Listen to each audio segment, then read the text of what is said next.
नमस्कार, आप देख रहे हैं डीटीवी भारत। आपके साथ मैं हूं शर्मिला चौहान। खबरों की शुरुआत करेंगे और सबसे पहले बात करेंगे राजनीतिक गलियारे की। जी हां, चिराग पासवान के लिए पार्टी पर अपनी दावेदारी को बरकरार रखना बेहद मुश्किल होता जा रहा है।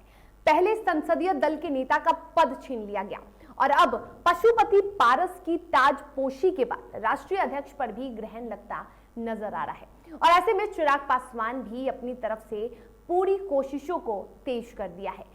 20 जून को राष्ट्रीय कार्यकारिणी की बैठक बुलाई गई है ताकि आगे को लेकर रणनीतियां बनाई जा सके। प्रधान महासचिव अब्दुल खालिक ने पत्र जारी कर यह बताया है कि रविवार को राष्ट्रीय कार्यकारिणी की बैठक होगी। भारत जनपथ रोड स्थित चिराग पासवान के सरकारी आवास पर यह बैठक होगी और उन्होंने तमाम नेताओं से आग्रह भी किया है कि राष्ट्रीय कार्यकारिणी की बैठक में जरूर शामिल हो। माना जा रहा है कि इस बैठक के जरिए चिराग पासवान चाचा पशुपति पारस और बागी नेताओं को करारा जवाब दे सकते हैं।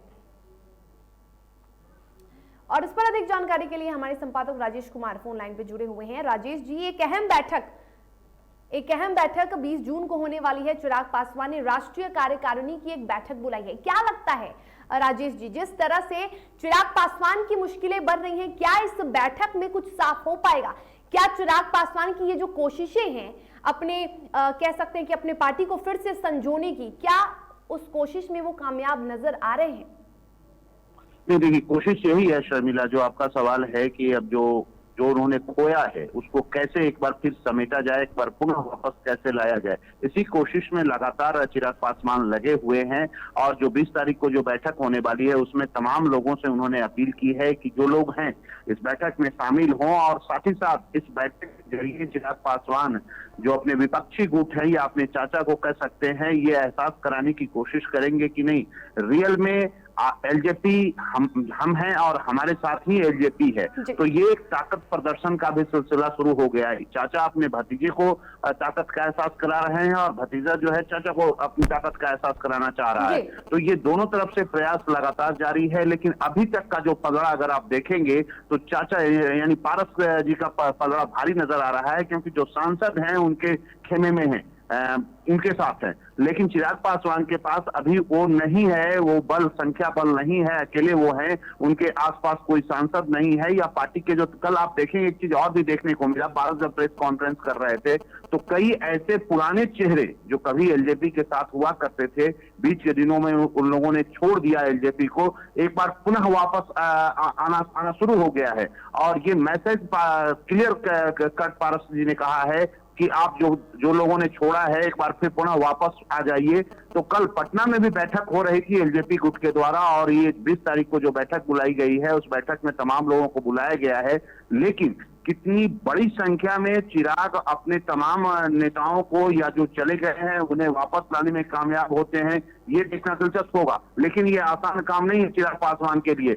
देखिए, एक गलती उन्होंने एक और की है, वो गलती ये है कि जो बैठक को वहां बुला रहे हैं, बेहतर होता अगर वो बैठक पटना में बुला रहे होते तो उनके साथ कई जो उनके कार्यकर्ता और कई नेता हैं जो पटना में आसानी से पहुंच जाते। लेकिन दिल्ली बहुत सारे ऐसे नेता हैं कि नहीं पहुंच पाएंगे, तो ये बड़ी गलती वो कर रहे हैं। राजनीतिक दृष्टिकोण से वो उनकी गलती है। और चिराग आप देखेंगे पारस जो है जो भी बैठक कर रहे हैं अपने यहाँ पटना में कर रहे हैं, क्योंकि एलजेपी का जो जनाधार है वो बिहार में है। तो चिराग पासवान की एक बड़ी गलती है, अगर वो कार्यकारिणी की बैठक बुलाए हैं तो बेहतर होता अगर पटना में बुलाए होते तो पारस पर ज्यादा इफेक्टिव होता, ज्यादा प्रभाव डालता। आप मुश्किल से आप तय मानिए 15 से 20 लोग से ज्यादा उनकी उस कार्यकारिणी की बैठक में लोग नहीं शामिल हो पाएंगे। तो ये एक प्लस पॉइंट यहाँ पे आप कह सकते हैं, साइकोलॉजिकल। लेकिन राजेश जी, यदि हम राष्ट्रीय कार्यकारिणी की बैठक की बात कर रहे हैं तो 15 जून को भी एक चिराग पासवान ने बैठक की थी और इस बैठक में चिराग पासवान ने यह भी कहा था कि राष्ट्रीय कार्यकारिणी की बैठक में जो तमाम 70 से 75 नेता हैं या जो लोग हैं, जो राष्ट्रीय कार्यकारिणी वहां के सदस्य हैं जो, तो वो उस बैठक में हिस्सा लेते हैं। और सबसे अधिक अभी भी जब चिराग पासवान जब बैठक करते हैं राष्ट्रीय कार्यकारिणी की तो सबसे अधिक सदस्य चिराग पासवान की बैठक में शामिल होते हैं। और दूसरी तरफ जब पशुपति पारस बैठक करते हैं तो वही 5 सांसद हैं जो बागी हो चुके हैं वो होते हैं। तो कहीं ना कहीं, और दूसरी तरफ अगर हम ये भी देखें राजेश जी, तो जब पशुपति पारस जी से ये सवाल किया जाता है कि ये गलत है या फिर ये संविधान के विरोध, संविधान के खिलाफ है, तो पशुपति पारस बौखला जाते हैं। वो कहते हैं कि मैं किसी भी संविधान का विरोध नहीं कर रहा हूं, लेकिन कहीं ना कहीं तो ये बात सही है ना राजेश जी कि अगर देखा जाए तो राष्ट्रीय कार्यकारिणी की बैठक में जो सदस्य होते हैं वो हिस्सा लेते हैं, और अगर हम बात करें सूरजभान सिंह की भी तो उन्हें भी सदस्यता से हटा दिया गया है, वो भी अब राष्ट्रीय कार्यकारिणी की बैठक में नहीं शामिल हो सकते हैं। अब दूसरी तरफ जो पशुपति पारस बैठक कर रहे हैं राष्ट्रीय कार्यकारिणी की, तो ये तो फिर ये संविधान के तो खिलाफ हुआ ना जी। आप या पारस जी के नेतृत्व में जो तमाम जो सांसद हैं या जो नेता हैं आज की तारीख में अलग हो चुके हैं, तो अब एलजेपी का जो कायदा कानून है, जो संविधान है, इन पर लागू नहीं होता, क्योंकि जो भी कायदा, क्योंकि अगर संविधान के अनुसार बातें होती तो राष्ट्रीय अध्यक्ष ही कार्यकारिणी की बैठक बुलाता है, किसी को बाहर कर सकता है, कि संसदीय दल का नेता चुनता है। लेकिन यहाँ आप पूरी विचारधारा अलग है, पार्टी अलग है। ये भले ही दोनों लोग कहते रहे कि नहीं हम सब एक हैं, सच्चाई ये नहीं है। अब पारस जी का अलग गुट काम कर रहा है, इधर चिराग पासवान का अपना एलजेपी का अलग गुट काम कर रहा है, तो दो गुट है। तो अब जो एलजेपी जो चिराग पासवान का जो संविधान है वो पारस जी पे लागू नहीं होगा।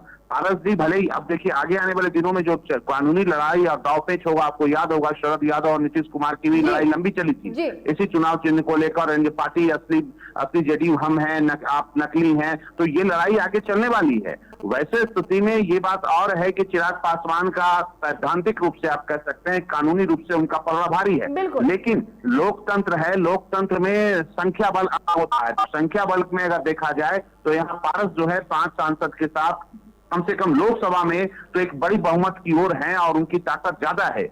लेकिन इसके अलावा अगर ग्राउंड लेवल पर आप देखेंगे तो ग्राउंड लेवल पर अभी भी चिराग पासवान का जो पासवान जाति का जो वोट बैंक है उस पर चिराग पासवान की पकड़ ज्यादा है। लेकिन यहाँ पर एक चीज चिराग पासवान गलती कर रहे हैं, वो गलती ये है कि उनको पटना आना चाहिए।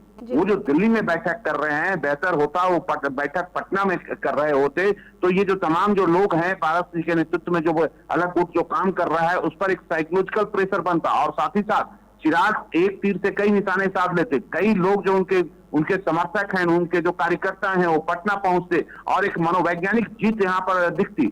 लेकिन पता नहीं वो क्यों ऐसा कर रहे हैं, ये मैं नहीं समझ पा रहा हूँ। लेकिन ये तय मानिए कि आगे आने वाले दिनों में ये दोनों गुट अलग अलग काम करेगा और अपने अपने राजेश जी, ये माना जा रहा है कि चिराग पासवान की तबियत अभी थोड़ी खराब है, लेकिन ये भी कयास लगाए जा रहे हैं कि 2-3 दिनों में चिराग पासवान पटना आने वाले हैं। पटना आ सकते हैं और आने वाले हैं। थोड़ी तबीयत उनकी नासाज थी, उन्होंने तो कहा भी कि मेरी तबीयत खराब थी और इसी का फायदा पारस जी ने उठाया और उनके गुट ने उठाया। वो पहले भी कह चुके हैं, आप देख रहे हैं कि प्रेस कॉन्फ्रेंस में जब वो आए थे तो हाथ में पट्टी वगैरह जो है वो बंधा हुआ था। लेकिन अब सवाल ये है कि जितना जल्दी हो सके पारस को अगर जवाब देना है, चाचा को अगर जवाब देना है तो भतीजा को एक्टिव होना होगा और ग्राउंड लेवल पर एक्टिव होना होगा, तब जाकर ये रामविलास की जो विरासत है वो बचाने में कामयाब हो पाएंगे। अन्यथा वो विरासत इनके हाथ से तकरीबन खिसक चुकी है, निकल चुका है। वैसे स्थिति में देखिए, लेकिन एक चीज और भी कल एक देखने को मिला कि जब वो पार्टी कार्यालय आए तो वहां भी रामविलास जी की तस्वीर लगी हुई थी। लोगों ने वहां पर माल्यार्पण किया, उनको प्रणाम किया, क्योंकि अच्छी तरह से पता है, पारस जी को भी पता है कि अगर आगे की पॉलिटिक्स हमें करनी है तो बिना रामविलास जी के चेहरा को आगे किए हुए हम पॉलिटिक्स नहीं कर सकते, क्योंकि उनका बस जो जनाधार है, जो वोट बैंक है, उसी को उनको सहेजना है। अब वो वोट बैंक पर कब्जे की लड़ाई नहीं होगी। अभी तो पार्टी कार्यालय पर हुआ, आगे आने वाले दिनों में जो वोट बैंक है उनका पासवान जाति का, उस पर लड़ाई होगी कि ये वोट बैंक हमारा है, वो कहेंगे हमारा है। तो ये वोट बैंक का लड़ाई आगे और लंबा भी चलने वाला है। लेकिन ये जो बैठक होने वाली है राष्ट्रीय कार्यकारिणी की, उस बैठक में चिराग पासवान एक बड़ा स्टैंड लेने वाले हैं और उस स्टैंड के जरिए स्पष्ट हो जाएगा कि आगे आने वाले दिनों में अब जो है लड़ाई सीधी होगी। अब तक जो नीतीश कुमार से लड़ रहे थे, अब उनकी लड़ाई अब डाइवर्ट हो गई है। अब उन्हें अपने घर में ही लड़ाई लड़नी पड़ रही है, अपने लोगों के बीच में ही लड़ाई लड़नी पड़ रही है। अब दुश्मन कोई बाहर का नहीं है, घर का है। तो वैसे स्थिति में ये सियासी और राजनीतिक जो लड़ाई होने वाली है चिराग पासवान के लिए करो और मरो की स्थिति है। आगे आने वाले दिनों में एक पार्टी भी बचाना है, साथ ही साथ अपने आप को भी भारतीय पॉलिटिक्स में स्टैंड कराना है। तो ये तमाम ऐसे पहलू हैं, इस पर ध्यान देना होगा और आगे किस तरह की रणनीति होगी क्या वो एनडीए में बने रहेंगे या एनडीए से अलग हो गए, ये तमाम तरह की जो बातें हैं उस पर राष्ट्रीय बिल्कुल, कार्यकारिणी के अंदर, बिल्कुल। बैठक के अंदर चर्चा होने वाली है। बिल्कुल राजेश जी, अब देखना ये होगा कि चिराग पासवान की इस अहम बैठक पे और जो प्रेस कॉन्फ्रेंस आज होने वाली है उसमें क्या कुछ सामने निकल कर आता है, क्या इस लड़ाई में चिराग पासवान सफल होते हैं या नहीं, है वो तो देखने वाली बात होगी। तमाम जानकारी के लिए आपका बहुत शुक्रिया राजेश जी।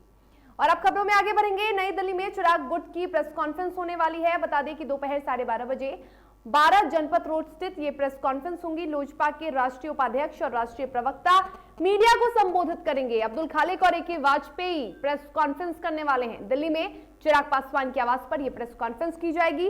तो आज की ये प्रेस कॉन्फ्रेंस भी अहम मानी जा रही है।